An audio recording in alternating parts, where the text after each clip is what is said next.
Welcome to OTT junction super singer season 11. So இந்த super சிங்கரில் 4 டீமாக பிரிச்சிருக்காங்க. 4 டீம்லையுமே கண்டஸ்டன்ஸ் ஃபுல்லாக இருக்காங்க. 22 பாடகர்கள். இந்த வாரத்துலேருந்து வந்து விறுவிறுப்பாக வந்து யார் யார் எலிமினேட் ஆக போகிறாங்கிறதெல்லாம் வரக்கூடிய ரவுண்டு வரப்போகுது. ஸோ இப்போ 9 ப்ரமோ. ஸோ இதில் வந்து கடைசி ப்ரமோவா வந்து சரண் ராஜா, இளையராஜா குரல்ல அழகா பாடக்கூடிய ஒரு பாடகர். அவர் வந்து 1985ஆம் ஆண்டு வெளிவந்த கீதாஞ்சலி படம், முரளி நளினி நடிச்சு பாவலர் கிரியேஷன்ஸ் இளையராஜாவே தயாரித்த சொந்த படம். ஸோ அந்த படத்துல கவிஞர் வாலி அவர்கள் எழுதி இசைஞானி இளையராஜா இசையமைச்சு அவர் குரலே பாடின துள்ளி எழுந்தது பாட்டு. அதாவது சித்ரா வந்த காலகட்டம், சின்ன குயில் அப்படின்னு அவங்களுக்கு ஒரு பேர் கிடைச்சது. ஸோ அதனால வாலி என்ன எழுதியிருப்பாருன்னா, துள்ளி எழுந்தது பாட்டு சின்ன குயில் இசை கேட்டு அப்படின்னு அந்த வரியை எழுதியிருப்பாரு. இளையராஜா பிரமாதமா பாடியிருப்பாரு.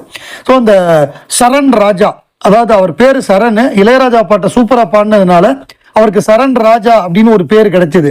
அவர் வந்து பிரமாதமா பாடுறாரு. வார வாரம் அவர் பாட்டுக்காகவே ஒரு ரசிகர் கூட்டம் இருக்கு. அதனாலேயே அவர் அது ப்ரமோ வந்து கடைசி ப்ரமோவா போடுறாங்க. 9வது ப்ரமோவா, லாஸ்ட் ப்ரமோ வந்தது. ஸோ அந்த பாடல் கேட்பதற்கு சூப்பரா இருக்கு. விஜய் ஆண்டனி ஹாப்பி ஆயிட்டாரு. நான் இந்த விஜய் டிவி சூப்பர் சிங்கர் ஸ்டார்ஸை வச்சு கம்ப்ளீட் ரெக்கார்டிங்க முடிச்சிடலாம் போல் இருக்கே உங்க குரலை வச்சு, பிரமாதம்ட்டாரு.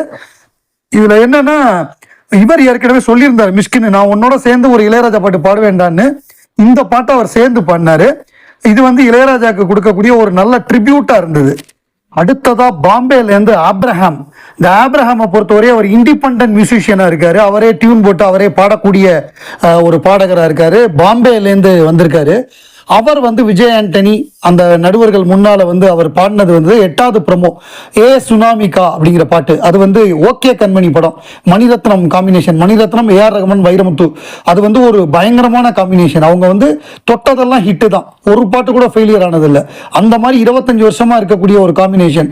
அந்த காம்பினேஷன்ல கார்த்திக் பாடின பாட்டு, அந்த பாடலை வந்து நம்ம ஆப்ரஹாம் பாடினாரு. ரொம்ப சூப்பரா பாடினாரு. இந்த பாட்டை நான் முன்னாடி கேட்க முடியாம போச்சேன்னு வருத்தப்படுறேன் அப்படின்னு சொல்லி இது பண்ணாரு. அப்புறம் நீங்க என்ன பண்றீங்கன்னு கேட்டாரு.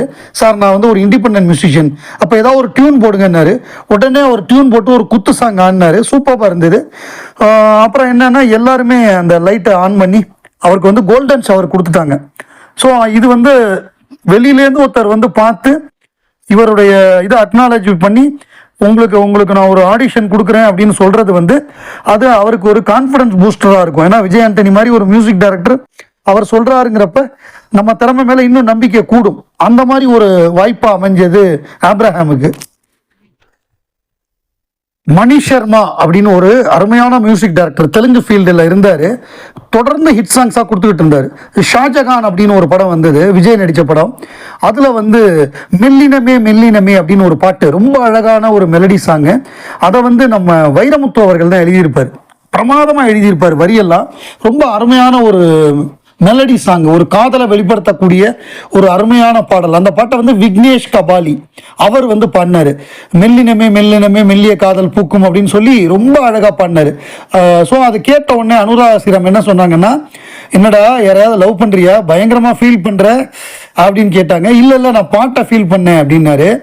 அம்மா அப்பாவுக்கு பயந்து போய் சொல்றான், யாரையோ லவ் பண்றான் அப்படின்னு விஜய் ஆண்டனி சொன்ன உடனே அவங்க பாட்டி வந்துட்டாங்க. இப்பவே அவனுக்கு பொண்ணு கேட்டு நிறைய பேர் வராங்கன்னு. அந்த பக்கம் பார்த்தா பாலப்பிரியா எந்திரிச்சு நிக்கிறாங்க. அதாவது ஒரு அரசல் புரசலா பேசிக்கிற விஷயம் என்னன்னா, விக்னேஷ் கபாலியும் பாலப்பிரியாவும் லவ் பண்றாங்க ஏன்னா அப்படிங்கிற மாதிரியான ஒரு பேச்சு அடிபடுது. 2 பேருமே கண்டஸ்டண்டா வந்திருக்காங்க. பட் அவங்களுக்கு ஏதாவது ஒரு சுவாரஸ்யம் வேணும்ல, டிஆர்பிக்கு எதையாவது ஒன்று வெறும் வாய்க்கு அவள் கிடைச்ச மாதிரி இதை ஒரு பாயிண்டா பேசி ஒரு ஜாலியாக அந்த எபிசோடை கொண்டு போறாங்க. ஸோ சூப்பராக பாடியிருக்காரு விக்னேஷ் கபாலி. வர்ஷா 6வது ப்ரமோ, ரொம்ப அழகான ஒரு மெலடி சாங் பண்ணாங்க. சூப்பராக இருந்தது. பார்க்கறதுக்கு கிட்டத்தட்ட சக்தி ஸ்ரீ கோபாலனுடைய ஒரு மினி வெர்ஷன் மாதிரி இருக்காங்க. ஸோ அந்த வாய்ஸும் அவ்வளோ அழகா ரொம்ப சூத்திங்கா இருக்கு. ஸோ அவங்க பாடினது வந்து கேட்டுட்டு எல்லாமே ரொம்ப இம்ப்ரெஸ் ஆகிட்டாங்க. அதாவது உள்ளதிலே ரொம்ப இம்ப்ரெஸ் ஆனது வந்து 2 பேர். ஒன்று அனுராதா ஸ்ரீராம், அவங்க என்ன சொல்லிட்டாங்கன்னா, அடுத்த சீசன்ல வந்து வர்ஷாவோட ஆர்டன்ட் ஃபேன் வந்து இங்க பாட போறாங்க, அது எனக்கு உறுதியா தெரியுதுன்ட்டாங்க. அப்ப வந்து இவங்க பெரிய ஸ்டார் ஆவாங்க, அவங்களுக்கு பெரிய ஃபேன் பேஸ் வரும் அப்படின்னு அவங்க சொல்றாங்க. இன்னொன்று வந்து விஜய் ஆண்டனி வந்து இப்பெல்லாம் நான் மியூசிக் பண்றதை குறைச்சிட்டேன், உங்களை மாதிரி டேலண்டட் சிங்கர்ஸை பார்த்தோன்னே திருப்பி எனக்கு மியூசிக் பண்ணணும்னு தோணுது. அதாவது ஒரு கிரியேட்டரையே திருப்பி ஒர்க் பண்ண வைக்கணும் அப்படிங்கிறதெல்லாம் மிகப்பெரிய திறமை வேணும். அதை வந்து இவங்க வர்ஷா வந்து ஷோகேஸ் பண்ணாங்க அந்த டேலண்ட்டை. மெஸ்மரைசிங் பர்ஃபார்மன்ஸ் சொல்லுவோம்ல, நிஜமாவே அப்படி எல்லாரையும் மெஸ்மரைஸ் பண்ணிட்டாங்க அப்படின்னா அது மிகையாகாது. Excellent performance from Varsha.